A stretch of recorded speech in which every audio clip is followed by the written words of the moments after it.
Topic है, हम वही टॉपिक है ऊपर का जो शीर्षक है, अद्भुत शीर्षक है और वही शीर्षक में हम लोग बात करेंगे। क्या लिखा देखिए शीर्षक, धार्मिक जीवन जीने का धार्मिकता के प्रति संकल्प। ओके, धार्मिक जीवन धार्मिकता के लिए धार्मिक जीवन बिताने का संकल्प।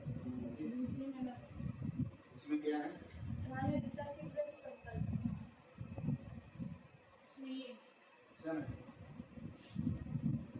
ठीक है, ओके। तो इसमें एक दो वचन पढ़िए। करुणा और न्याय के विषय गाऊंगा। हे यहोवा, मैं तेरा भजन गाऊंगा। मैं बुद्धिमानी से तेरे मार्ग में चलूंगा। तू मेरे पास कब आएगा? मैं अपने घर में मन की खराई के साथ चलूंगा। ओके, अपने घर में न्याय, धार्मिकता, सच्चाई की खोज करो और उसी में लिखे रहो, क्योंकि यही आपको जीवन मजबूत बनाता है। झूठ, बेईमान, नफरत, ईर्ष्या, जलन, ये सारी चीज़ें आपको तोड़ेगा और आपकी घर को तोड़ने में मदद करता है। इसीलिए सावधान रहना। ये जब दावत लिख रहा तो वो देख रहा था कि उसके घर में कितनी परेशानी थी और उसके जीवन में कई सारी तकलीफ से गुजरा हो। दाऊद में यह भजन किसी निजी व्यक्ति के रूप में नहीं, बल्कि बोलते ना राजा के रूप में लिखा था। किसी निजी व्यक्ति के लिए नहीं लिखा था, बल्कि एक राजा के लिए लिखा था। एक राजा के लिए, एक राजा किस तरह।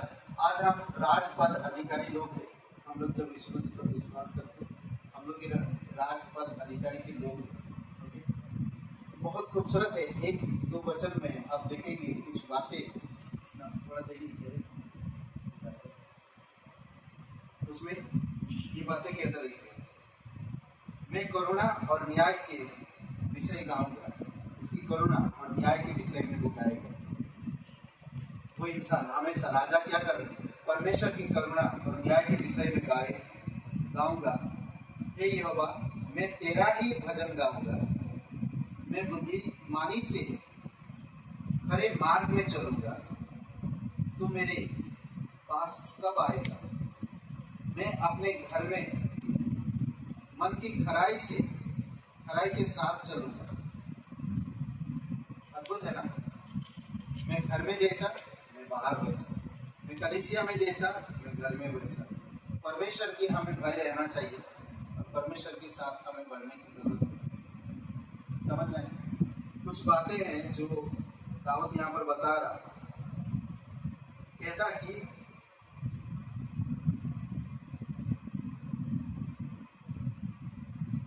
उसने, यानी कि यहोवा पूर्ण अनुग्रह और पूर्ण न्याय करता है।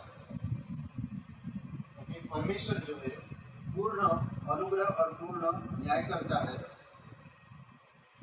और वही एक खरा है परमेश्वर ना। हम उसी को देख सकते हैं। परमेश्वर जानता है कि कब और किस पर दया होगी।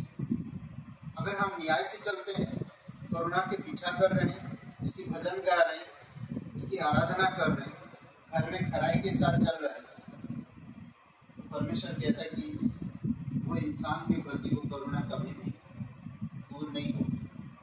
अद्भुत बातें कहता है। एक पूर्णता ना मुझे बहुत पसंद आता है कि परमेश्वर सब कुछ फुलफिल, पूर्ण, भरपूर देना चाहता है। 3 वचन में देखिए। मैं किसी ओझे काम पर जीत ना लगाऊं।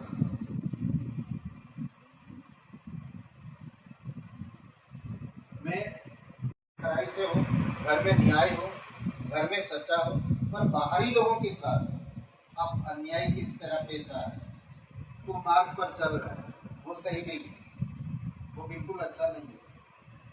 फिर चौथे वचन में किया था, क्या लिखा है? मेरा स्वभाव मुझसे दूर रहेगा, मैं बुराई को जानूंगा नहीं। वो अपने आप को धार्मिकता में रखना चाहता है, वो अपने आप को परमेश्वर की करुणा में, न्याय में, सच्चाई में, धार्मिकता में रहना चाहता है। टेढ़े स्वभाव मुझसे दूर रहे, मैं बुराई को जानूंगा भी नहीं। ओके, ये अद्भुत बातें हैं। बहुत सारी चीजें जब हम अपने आप को रखते हैं तो हमारे घर, हमारी शहर, हमारी देश खुशहाल होगा। जिस देश में आप रहते हैं उस देश की आप बुराई करोगे तो अच्छा नहीं है। जिस घर में आप रहते हैं उस घर के बारे में दूसरों को आप बताते हैं तो वो अच्छा नहीं है। करेक्ट? बहुत से ऐसी चीजें हैं। अब देखिए 5 वचन पढ़िए। छिपकर अपने पड़ोसी की चुगली करे, मैं सत्यानाश करूंगा, जिसकी आंखें चढ़ी हो और जिसका मन घमंडी है, उसकी मैं न समझूं। ओके, इनका हमें नहीं सुनना, उन लोगों की चुगली मुझे नहीं सुनना ना। ऐसे लोगों को मार देना चाहिए, मतलब कट कर देना चाहिए उनसे। मारने का मतलब यहाँ पर ऐसे लोगों को मैं मारने का मतलब उनसे अलग हो जाना, पूरी तरह से अलग हो जाना। जानते हैं आदम और हवा को जब मृत्यु आया तो सबसे पहला मृत्यु क्या आया? परमेश्वर के साथ रिश्ता टूट गया, पहला मृत्यु। समझ रहे? अब जो कोई भी इंसान अपने आसपास के लोगों की चुगली करता है, या आपके पास्टर या लीडर्स या कोई पवित्र लोगों की चुगली करता है, तो आप कट करो, नहीं सुनना। ओके, अपने आप को धार्मिकता में बनाए रखो, अपने आप को न्याय में बनाए रखो, अपने आप को परमेश्वर की करुणा में बनाए रखो, अपने आप को परमेश्वर की अनुग्रह में बनाए रखो, अपने आप को परमेश्वर की भलाई में बनाए रखो, बुराई से अलग रहो। बार बार परमेश्वर हमें यही चीज सिखा रहा है। और वचन 6 में कहता, मेरी आंखें, आगे बढ़िए, मेरी आंखें देश के विश्वास योग्य लोगों पर लगी रहेंगी, वे मेरे संग रहेंगे। जो खरे मार्ग पर चलता है वही मेरा टहलुआ होगा।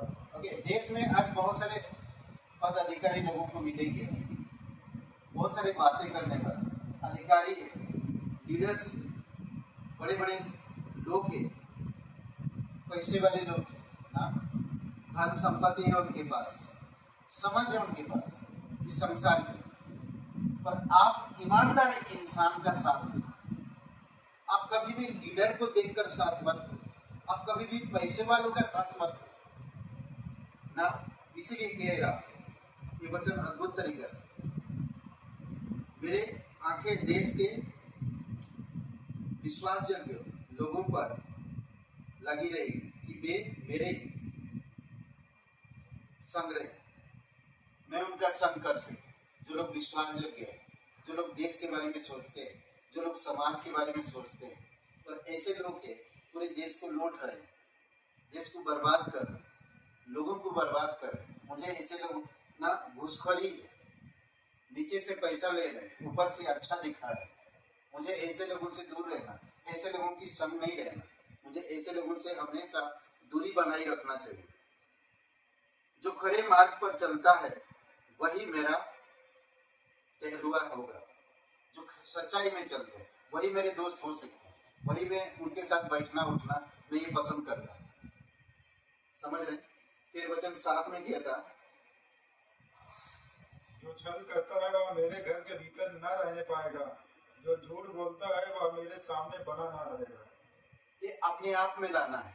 अगर आप एक विश्वासी हो, आप एक सच्चे मसीह हो, तो आपको ये समझना होगा कि मैं कौन हूँ, और झूठ, छल, कपट, बेईमान, घूस, ये सारी चीजें आपसे दूर रहे।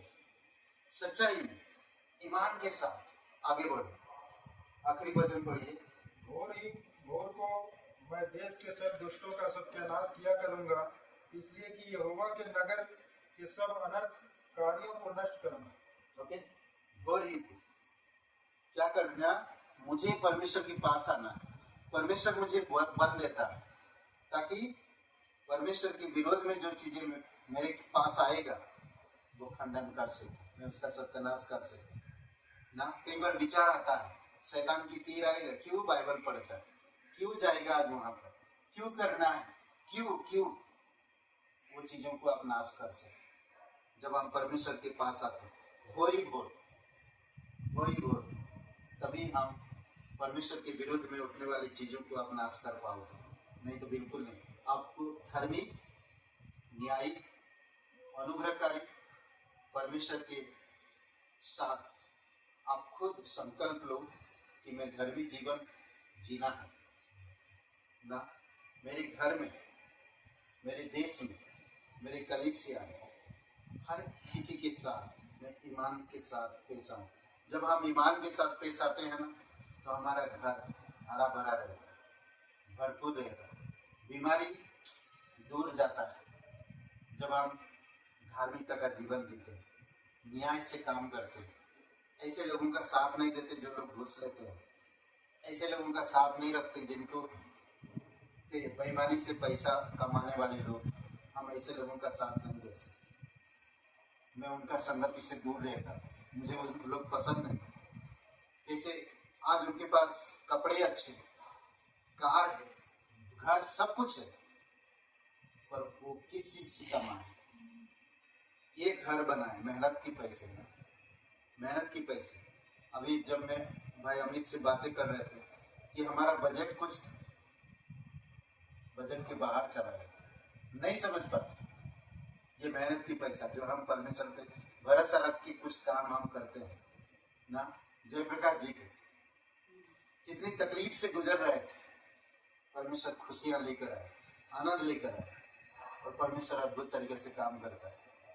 पूर्ण करने वाला परमेश्वर है ना, पूरी तरह से पूर्ण करने वाला परमेश्वर है। और इसीलिए आज हम सब धर्मी जीवन जीने का एक संकल्प लेना चाहिए अपने आप में, परमेश्वर के साथ एकांत, आप और परमेश्वर के साथ संकल्प लेना चाहिए।